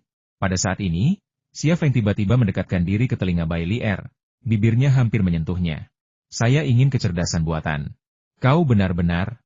Bai Lier tak kuasa menahan diri untuk mengatakan sesuatu yang menghina, tetapi ia menelannya kembali. Saat itu, tangan kanan Xia Feng sudah terlepas dari sakunya. Baiklah, aku sudah memberitahumu apa yang kuinginkan. Temui aku saat kau siap. Aku tidak akan menahanmu lagi. Selamat tinggal, kata Xia Feng, lalu ia pergi. Bai Lier memelototi punggung Xia Feng dan berbisik, dia benar-benar rakus. Teknologi kecerdasan buatan Jepang kita mengintegrasikan hampir semua teknologi elektronik, termasuk teknologi jaringan saraf terdepan di dunia, dan dia begitu berani bertanya. Hattori Masao terdiam sejenak sebelum berkata, dia tertarik padamu. Bai Lier bergidik tak dapat dijelaskan. Di kejauhan, Xia Feng membuka telapak tangan kanannya, memperlihatkan alat penyadap mini. Melihat alat itu, ia tak kuasa menahan senyum. Setelah banyak penantian, pameran senjata Angkatan Darat Internasional Paris akhirnya dibuka. Para pedagang, turis, dan media dari seluruh dunia berbondong-bondong ke pusat pameran Philippinte, dan ruang pameran ramai dengan aktivitas. Para karyawan Thunder Horse Group dengan antusias menunggu kedatangan pengunjung dan memesan barang. Namun, pengunjung tersebut bukanlah pedagang, melainkan sekelompok wartawan media Eropa. Cai Wei, kau urus mereka. Aku akan bersembunyi sebentar, kata Xia Feng. Lalu ia pergi. King Cai Wei menatap punggung Xia Feng dalam diam untuk waktu yang lama sebelum akhirnya berbicara. Kau menggunakanku sebagai tameng lagi, mengharapkan sapi bekerja tetapi tidak memberi mereka rumput untuk dimakan. Iya, tidak tahu sapi apa yang ia bicarakan, atau jenis rumput apa yang ia maksud. Segerombolan wartawan media Eropa menyerbu ruang pamer pabrik senjata Thunder Horse. King Cai Wei menyapa mereka. Ketua kami, Xia, tidak ada di sini. Saya sekretarisnya, King Cai Wei. Ada yang bisa Anda bantu? Di mana Tuan Xia? Maaf, saya tidak tahu, kata King Cai Wei. Tanyakan saja jika Anda punya pertanyaan. Nona King, saya dengar senjata perusahaan Anda dibuat berdasarkan desain Jerman? Bisakah Anda memberitahu saya tentang itu? King Cai Wei tercengang. Nona King, apakah Thunder Horse Group hanya memiliki 3 jenis senjata ringan ini? Beberapa media menyebut Anda kuda hitam di industri militer. Apakah ini hanya sensasi? Wajah King Cai Wei memucat. Nona King, saya dengar senjata Anda jatuh ke tangan teroris dan menyebabkan kerugian besar bagi warga sipil di medan perang di Timur Tengah. Bisakah Anda memberitahu kami apa yang terjadi? King Cai Wei? Nona King, mengapa Xia Feng, ketua Thunder Horse Group kita, tidak mau diwawancarai? Apa yang dia takutkan? Apakah ada rahasia internal di Thunder Horse Group yang tidak seharusnya dipublikasikan? Bisakah Anda memberitahu kami? Kerumunan wartawan, rentetan pertanyaan yang memalukan. Bahkan dengan kefasihan King Cai Wei, dia terdiam. Namun, dia juga mengerti mengapa Xia Feng memintanya untuk berurusan dengan para wartawan ini. Media Eropa selalu suka menjelek-jelekan Tiongkok dan perusahaan-perusahaan Tiongkok. Jadi bagaimana mungkin mereka membiarkan Thunder Horse Group lolos begitu saja? Mengubah persepsi Eropa tentang Tiongkok dan perusahaan-perusahaan Tiongkok bukanlah tugas yang mudah. Jika satu persepsi saja begitu sulit, bayangkan betapa sulitnya menembus pasar Eropa. Inilah mengapa Xia Feng menghindari para wartawan ini. Dia tahu hasilnya akan sangat jelas, jadi tidak ada gunanya menerima wawancara dari para wartawan Eropa ini. Nona King, mengapa Anda tidak bicara? Tolong jawab pertanyaan kami. Saya tidak tahu, kata King Cai Wei, sudah kesal. Tepat ketika para wartawan mengelilinginya, sekelompok pria berjubah Arab memasuki ruang pamer Thunder Horse Group. Yang memimpin mereka tak lain adalah Khalifah. King Cai Wei bertanya-tanya apakah ia punya alasan untuk menyingkirkan sekelompok wartawan Eropa yang menyebalkan itu. Ia hanya mengabaikan mereka, mendekati mereka sambil tersenyum, dan berkata dalam bahasa Inggris, Tuan, ada yang bisa saya bantu? Pangeran Khalifah melihat sekeliling. Di mana Xia Feng? Ketua kita? Xia. King Cai Wei secara naluriah melirik ke ruang tunggu di belakang bilik. Xia Feng bersembunyi di sana, tetapi ia ragu apakah harus memberitahu orang Arab di depannya. Pintu tiba-tiba terbuka, dan Xia Feng muncul. Sahabatku, kata Khalifah sambil tersenyum. Yang mulia, lama tak bertemu. Apa kabar? Xia Feng juga mendekat, wajahnya tersenyum hangat. Yang mulia? King Cai Wei tercengang. Ia tidak menyangka Xia Feng punya teman sedekat itu. Namun sebelum Xia Feng sempat berbasa-basi dengan Pangeran Khalifah, sekelompok wartawan media Eropa menyerbu. Tuan Xia, mengapa Anda bersembunyi? Tuan Xia, apakah Anda takut diwawancarai? Apa alasannya? Tuan Xia, saya dengar produk Anda dijiplak dari desain Jerman. Benarkah itu? Tuan Xia, apakah Anda diam-diam menjual senjata ke organisasi teroris? Pernahkah Anda memikirkan penderitaan warga sipil dan anak-anak? Tuan Xia, saya hanya melihat 3 produk senjata ringan yang Anda pamerkan. Dengan skala produk Anda tidak berhak berpartisipasi dalam pameran senjata Angkatan Darat Internasional Paris. Saya ingin bertanya, apakah Anda bisa berpartisipasi dalam pameran senjata ini karena Anda membayar mereka? Begitu Xia Feng muncul, pertanyaan para wartawan media Eropa menjadi lebih agresif. Sahabatku, ada apa dengan orang-orang ini? Pangeran Khalifah mengerutkan kening. Apakah Anda membutuhkan bantuan orang-orang saya untuk mengeluarkan mereka? Terima kasih, tapi tidak, kita bisa bicara di tempat lain, kata Xia Feng. Para wartawan media Eropa mengajukan banyak pertanyaan kepadanya, tetapi ia tidak mau menjawab satupun. Ia menganggapnya omong kosong. Baiklah, Mari kita bicara di luar, kata Khalifah sambil berjalan. Kau tahu kenapa aku di sini, kan? Aku ingin artileri Cerberus milikmu. Tidak masalah. Kapan aku pernah menolak pesananmu? Haha, kalau begitu jangan bilang aku harus menunggu 2 tahun untuk artileri Cerberus milikku. Bagaimana mungkin? Aku akan memprioritaskan menyelesaikan pesananmu, Yang Mulia. Keduanya berjalan dan mengobrol sementara sekelompok wartawan Eropa mengikuti mereka, mengajukan pertanyaan-pertanyaan yang memalukan. Bahkan ketika Xia Feng mengabaikan mereka menolak untuk menyerah. Orang-orang di belakangmu itu sangat menyebalkan. Yang Mulia, pergilah ke sekretarisku untuk memesan. Aku akan mengurus mereka. Sebelum mereka pergi jauh, Xia Feng berubah pikiran. Baiklah, aku akan bicara dengan sekretarismu. Khalifah berbalik dan kembali ke ruang pamer Thunder Horse Group. Xia Feng menghadap para wartawan Eropa. Baiklah, aku akan menjawab pertanyaan kalian. Silakan tanyakan satu persatu. Aku akan bicara saja. Aku tidak bisa memuaskan semua orang sekaligus. Tuan Xia, apakah senjatamu tiruan dari desain Jerman? Tanya seorang wartawan. Silakan angkat tangan. Saya akan menjawab pertanyaan Anda jika Anda bersedia, kata Xia Feng. Reporter Eropa itu tertegun sejenak, tetapi sebelum ia sempat mengangkat tangan, seorang rekan di sebelahnya mengangkat tangan dan bertanya, Tuan Xia, apakah Thunder Horse Group menyuap pejabat Prancis agar bisa berpartisipasi dalam pameran di sini? Xia Feng tersenyum. Beraninya Anda bertanya begitu? Apa Anda tidak takut dituntut?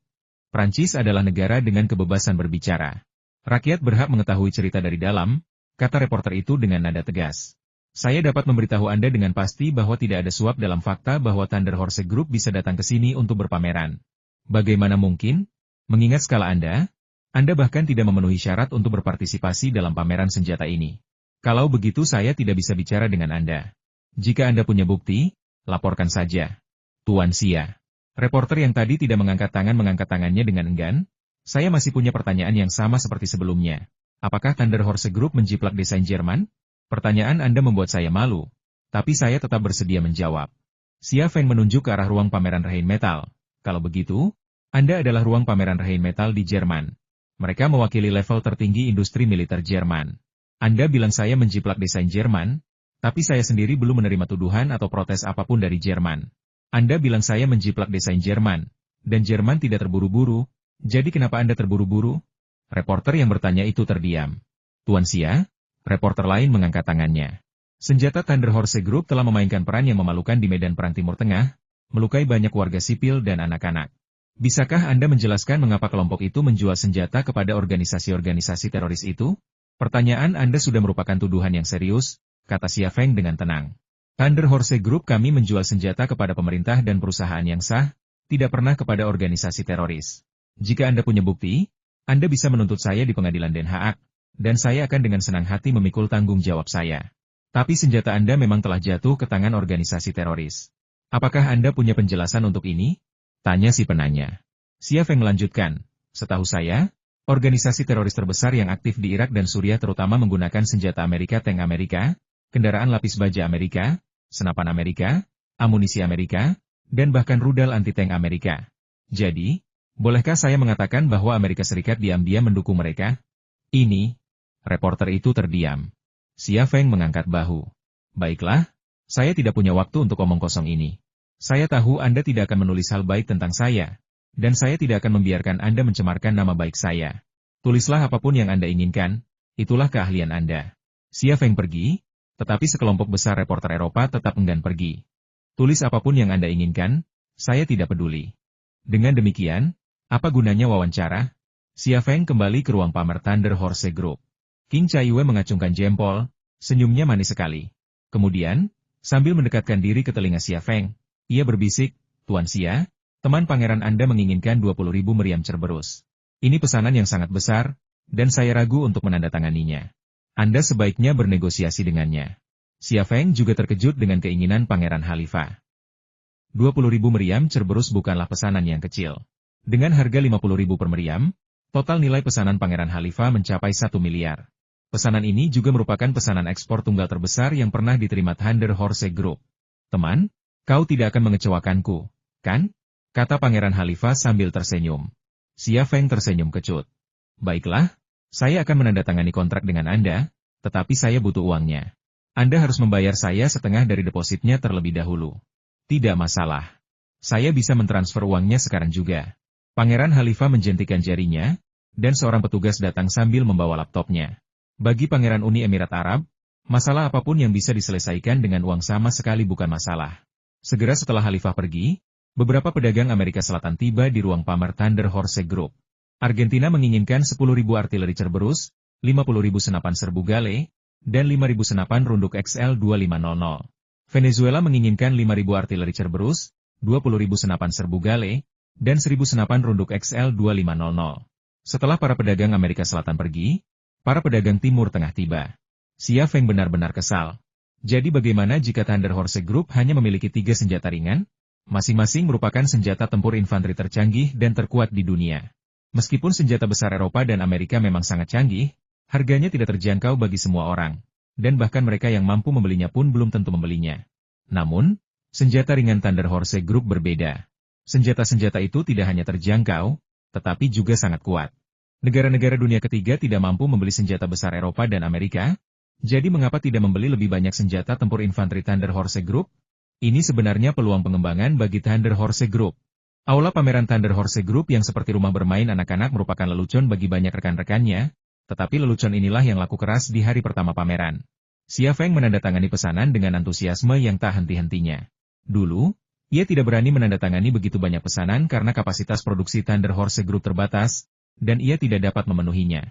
Ia juga memiliki beban pinjaman yang sangat besar, dan pada tahap ini, ia tidak mampu untuk memperluas produksi. Namun sekarang, setelah utang itu lunas, ia merasa bebas dan percaya diri, siap menerima pesanan apapun, sebesar apapun.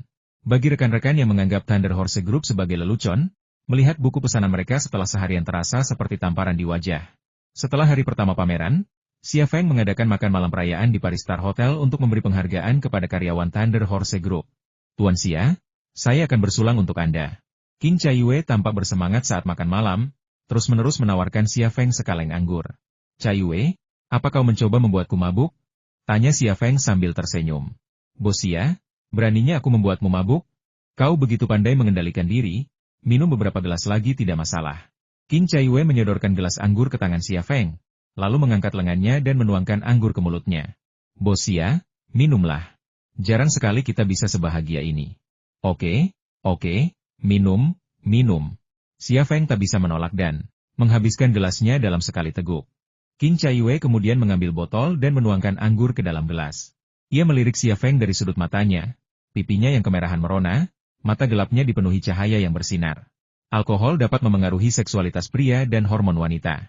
Para pria dan wanita di Leima Group menyaksikan dan bersuka cita. Siapa yang tidak mengerti pikiran kecil King Caiyue?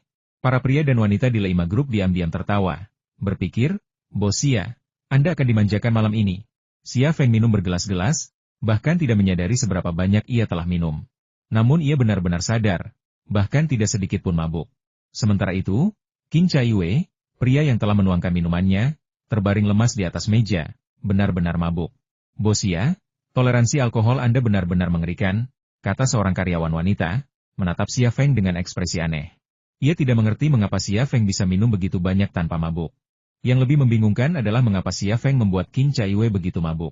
Apakah Bos Xia ingin menunggang kuda mabuk? Inilah pertanyaan yang dipikirkan beberapa karyawan pria. Suasana di pesta makan malam itu menjadi sedikit ambigu dan canggung. Tepat saat Xia Feng hendak mengakhiri makan malam, seorang wanita bergaun malam hitam tiba. Dengan mata biru permata, wajah cantik, fitur wajah yang sangat halus, dan sosok montok, kakinya membentang 2/3 tubuhnya. Kehadirannya bagaikan pemandangan yang indah desa Nordik yang tenang, sungai yang berkelok-kelok dan jernih, padang rumput yang dipenuhi bunga, dan seorang wanita cantik campuran ras yang mandi telanjang di sungai. Wanita cantik campuran ras ini tak lain adalah Putri Hattori Masao, Bai Lier. Ia juga memiliki nama Jepang, Hattori Mei, tetapi ia hanya menggunakan nama itu di Jepang. Xia Feng tidak terkejut dengan kedatangan Bai Lier. Kalian semua harus kembali. Antar sekretaris King kembali ke kamarnya, kata Xia Feng. Staf Thunder Horse Group meninggalkan restoran hotel, dan 2 staf wanita membantu Cai Yu saat ia pergi. Nona Hattori, mengapa Anda tidak datang lebih awal? Xia Feng berdiri dan berkata sambil tersenyum. Jika Anda datang lebih awal, kita bisa makan malam bersama. Bai Lier duduk di kursi di sebelah Xia Feng. Senyum menawan tersungging di bibirnya. Tuan Xia, selamat. Kudengar Anda menandatangani banyak pesanan hari ini. Anda pasti menghasilkan banyak uang. Pesanan bukan cek. Anda hanya menghasilkan uang ketika Anda menyelesaikannya. Saya hanya khawatir bagaimana saya akan menyelesaikan semua pesanan itu. Xia Feng mendesah munafik. Ah, sekarang saya sadar bahwa terlalu banyak pesanan bukanlah hal yang baik. Tuan Xia, jika saya rekan kerja Anda, saya tidak akan bisa menahan diri untuk tidak meninju Anda. Bai Lier mengangkat tinjunya dan mengayunkannya di depan Xia Feng, seolah-olah ia benar-benar ingin memukulnya. Tinjunya putih dan lembut, seolah diukir dari es dan salju, dengan rasa sebening kristal. Rasanya tak terlukiskan. Kulit di tinjunya begitu halus, orang hanya bisa membayangkan betapa halusnya kulitnya. Wanita sesempurna itu, berapa banyak pria di dunia yang bisa menahan godaannya? Entah kenapa, Xia Feng, yang menatap kosong ke arah tinjunya, tiba-tiba mengulurkan tangan dan menggenggam tinju Bai Lier. Tuan Xia, kau. Bai Lier tiba-tiba menegang. Ia secara naluriah mencoba menarik tangannya kembali, tetapi cengkeraman Xia Feng begitu erat sehingga ia tidak bisa menggerakkannya.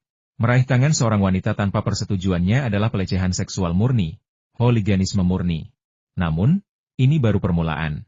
Tepat ketika Bai Lier merasa malu dan terhina, Xia Feng justru mencium tinjunya. Xia Feng bahkan tampak menjulurkan lidahnya, meninggalkan bekas basah di tinju Bai Lier. Wajah Bai Lier memerah karena malu, dan sedikit amarah menggelap di mata safirnya. Namun, yang membuatnya malu sekaligus marah, saat Xia Feng mencium tinjunya, ia merasa seperti tersengat listrik. Sensasi geli itu justru memicu reaksi kimia di tubuhnya. Oh, maafkan aku, maafkan aku. Xia Feng melepaskan tangan Bai Lier dan berkata dengan nada meminta maaf, aku minum terlalu banyak. Ini semua salah alkohol. Nona Hattori, maafkan aku. Aku tidak bermaksud begitu. Menyalahkan alkohol. Alkohol apakah ini salahku? Tidak, tidak apa-apa. Bai Lier segera menenangkan diri, senyum menawan tersungging di wajahnya. Tuan Xia, bagaimana kalau kita kembali ke kamar Anda dan bicara? Anda agak mabuk. Mandi akan sangat menenangkan. Aku akan menunggu Anda. Bagaimana caranya? Tidak apa-apa, kok. Baiklah kalau begitu. Ayo kita ke kamar dan bicara. Xia Feng berdiri dari kursinya, tetapi sebelum ia sempat berdiri, kakinya lemas dan ia tersandung, jatuh menimpa Bai Lier. Tuan Xia, hati-hati.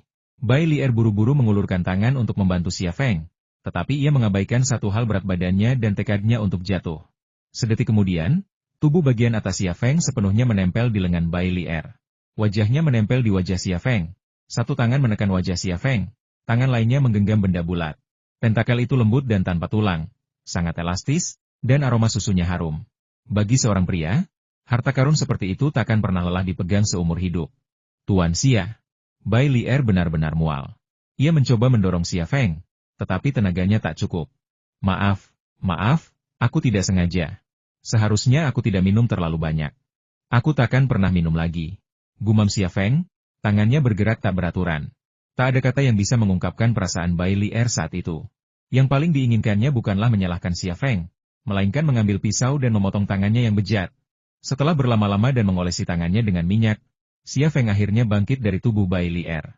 Begitu ia berdiri, kaki Xia Feng kembali bergoyang. Tidak. Bai Lier bahkan lebih gugup daripada Xia Feng. Ia berdiri dan merangkul pinggang Xia Feng, menopangnya dengan bahu untuk membantunya menjaga keseimbangan.